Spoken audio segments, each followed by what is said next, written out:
faut rester toujours lucide entre le reproche qu'on te fait qui n'est pas toi-même. Mm. C'est juste un acte que tu as posé qu'on reproche. Donc, si tu le prends comme étant une agression à ta personne, déjà, tu vas tout rejeter. L'idée n'est pas là. L'idée, c'est de se dire si on est dans une démarche d'apprentissage. Donc, quand on reçoit déjà quelqu'un qui est dans une société qui est de plus en plus hypocrite, qu'on préfère médire des gens derrière que de leur parler en face, il faut déjà saluer le mérite de cette personne d'être venue devant toi et te dire les choses. Maintenant, est-ce que c'est dit méchamment? Est-ce que c'est dit pour te construire et mettre son ego de côté? Si c'est dit pour se construire, on n'est pas parfait. On est là pour apprendre. Qui suis-je, moi, pour qu'on ne me reproche pas des choses? Et est-ce que je suis infaillible? Non. Voilà. C'est aussi par les critiques qu'on grandit.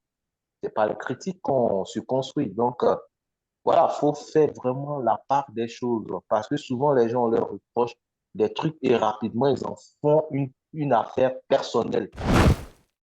Tel un homme pense, tel il est. Déjà, faut dire que l'auteur n'invente pas grand-chose, d'autant plus qu'il s'inspire des ouvrages spirituels.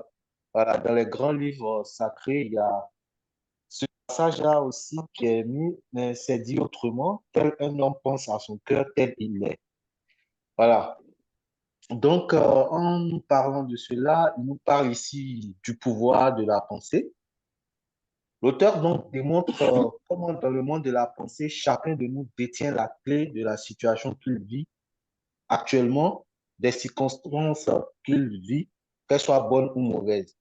C'est vrai que ça paraît choquant de le dire directement que nous serions responsables de ce que nous traversons. Ça, c'est un grand choc de l'apprendre. Mais en même temps, quand on se donne un peu d'humilité pour aller plus loin dans la lecture, on commence à mieux comprendre ce qu'il veut dire. Il y a même, moi, je pense qu'il y a une bonne nouvelle de comprendre que nous sommes maîtres de notre destin, du coup, que nous ne subissons pas les choses. Quand nous entrevoyons les choses de cette façon-là, la lecture de cet ouvrage se termine par un vrai enseignement. Donc, mais comment est-ce que nous parvenons à contrôler nos circonstances si, comme le dit l'auteur, c'est d'abord par un travail soutenu par la persévérance et par l'intelligence. Il dit, en persévérant, en travaillant avec abnégation, en ayant un but, une vision, voilà, on parvient toujours à transformer les circonstances extérieures. Ce n'est pas dit qu'il n'y aura pas d'épreuves. C'est parce que l'auteur laisse, veut nous dire ou veut laisser croire. Il nous dit certes les épreuves extérieures, elles vont exister, mais par notre comportement, nous allons pouvoir donc, par notre persévérance, parvenir donc à les surmonter, à les transcender, à les transformer. Voilà. Il y a une autre réflexion aussi qui a attiré mon attention dans cet ouvrage-là, c'est que l'auteur dit la transformation des circonstances extérieures va passer inéluctablement par une transformation sur soi-même. Mhm. Voilà, c'est là, en fait, c'est ça qui rend l'ouvrage aussi très pragmatique parce que on n'est pas que sur de la théorie, il nous donne une méthode. Voilà, on a été donc à la fac, tout ça, on utilise les outils sur la méthode, en fait. Et cette méthode-là, c'est de comprendre qu'il est sur un principe de cause à effet. Il y aura donc deux variables. Pour ceux qui ont fait les sciences humaines ou sociales, on emploie beaucoup cette expression-là. Une variable qui est dépendante, une autre qui est indépendante. La variable qui est indépendante ici, c'est notre pensée, nos pensées. Et celle qui est dépendante, c'est les circonstances. Mais pour le commun des mortels, c'est contre-intuitif de dire ça aux gens. De Mhm. leur dire, non, mais attends, tu veux, ben, tu te plains, tu te plains, mais voilà, en réalité, ben, rien ne va bouger tant que tu ne transformes pas tes pensées. Si tu continues à nourrir des pensées négatives, les événements elles vont persister, elles vont grossir. Elles vont finir par te dominer et t'affaiblir totalement. Cependant, si tu commences à transformer tes pensées, à nourrir des pensées, de belles pensées, des pensées positives, des pensées lumineuses, tu verras que pour finir, les circonstances, elles vont s'amenuiser elles vont s'affaiblir. Et du coup, la personne s'est dit, mais ah ben, lui n'a pas envie d'écouter. Les gens, ils aiment bien se complaindre, la victimisation. Quand je viens voir Christophe, il dit, non, tu vois, mon épouse, depuis un moment, elle se comporte d'une certaine façon. Moi, je m'attends à ce que Christophe dise, ouais, c'est les femmes, elles sont toutes pareilles, tu comprends. Et comme ça, je suis content. Demain, je vais appeler Christophe encore pour me plaindre. Mais quand Christophe me dit, mais bon, c'est ça, mais tu peux pas transformer ta femme, mais toi, change. Travaille sur toi. Pourquoi est-ce qu'on ne veut pas entendre ça? Parce que c'est un sacrifice. Ça demande un gros sacrifice de travailler sur soi-même. Et il le dit dans l'ouvrage, ça demande tellement d'efforts de travailler sur soi-même que nous, on préfère un parti se plaindre sur les circonstances. Mais quand en partant sur cette logique qui n'en est pas une parce qu'elle est moins raisonnable, parce que tu n'as pas de contrôle sur les circonstances. Mais on te dit que tu as un contrôle sur ta pensée. Mais celui qui est très lucide, il va opter pour quelle méthode? Mais la méthode où il a le contrôle, sur laquelle, voilà, la méthode sur laquelle j'ai du contrôle, puisque ça dépend de moi. Et moi, en ce moment, je saurai ce que je veux. Et si moi, j'ai une voiture, entre une voiture, on me dit, ça sera conduit par un robot, il ne sait même pas qui pilote, et il décidera où je veux aller. Et puis un véhicule où moi, j'ai le contrôle et je vais aller où moi, j'ai envie d'aller.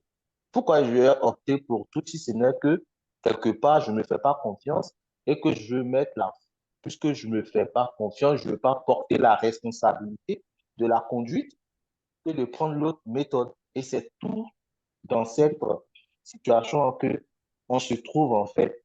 Et aujourd'hui, eh, cet outil que l'auteur nous donne pour nous, c'est une arme. Mhm. Et je vais terminer un peu là-dessus. C'est une arme pourquoi? Parce que entre quelqu'un qui sait où il s'en va, qui sait que les circonstances de la vie, ce n'est pas quelque chose de, c'est pas une fatalité, et qu'il a la capacité de transformer. On lui a donné les outils pour transformer. Qu'est-ce qui advient de cette personne-là? Cette personne-là traverse la vie avec plus de sérénité Mhm. parce qu'elle sait que peu importe ce qui adviendra, ben, elle a l'outil pour transformer les choses. Contrairement à quelqu'un qui est perdu, est dans le brouillard parce que lui, il pense que tout ce qui va arriver, il est subi, il devient esclave. L'autre, il se voit comme un maître. Se pensant comme un maître, il se comporte comme un maître, il est serein, il est tranquille, il a apaisé. Il n'y a rien de tel que ça. Et l'auteur va terminer sa phrase en employant un thème qui est très important, qui, si on veut débattre là-dessus, on va passer des heures, c'est le lâcher prise. Mhm. Voilà. Et moi, j'ai expérimenté ça.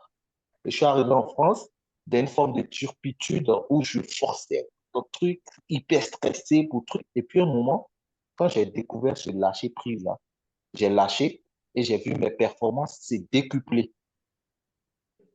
Décupler, c'est le lâcher prise, c'est différent. Le lâcher prise, souvent, il y a des ceux qui sont religieux, hein, ils parlent d'espérance. Mais moi, Mhm. je dis, il faut aller plus loin que l'espérance. L'espérance, c'est quoi? C'est je fais confiance à la vie, mais je suis passif.